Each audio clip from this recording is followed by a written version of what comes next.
اگه قبول کنیم که اصل زندگی آدما به اصل و ذات آدما برمیگرده به اینکه همیشه بهتر باشه و زندگی بهتر داشته باشه، تمام تصمیمایی که ما میگیریم هم بر همین اساسه.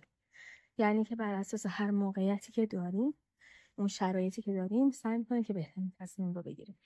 اینکه یکی تصمیم میگیره مهاجرت کنه، یکی تصمیم میگیره درس بخونه، یکی تصمیم میگیره یه کار جدید شروع بکنه، همه بر اساس اون موقعیتی هست که هر کسی داره. و زمانی ما متوجه میشیم که اون تصمیم درست بوده که چند سال آینده از زندگیمون راضی باشیم و از اون شرایطی که توش هستیم راضی باشیم.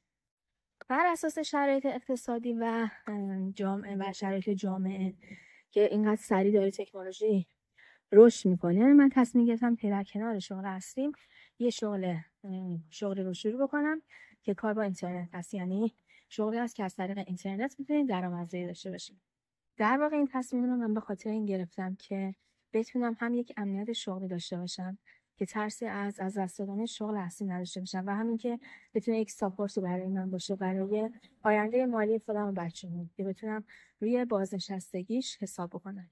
و اینکه بتونم در کنار شغل اصلیم با استفاده از اینترنت در کنار بچه‌ها یه درآمد جانبی هم داشته باشم.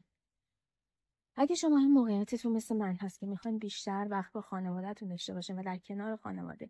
یک درآمد جانبی از طریق اینترنت داشته باشین، حتما اسم ایمیلتون رو برای من بفرستین که بتونم اطلاعات لازم رو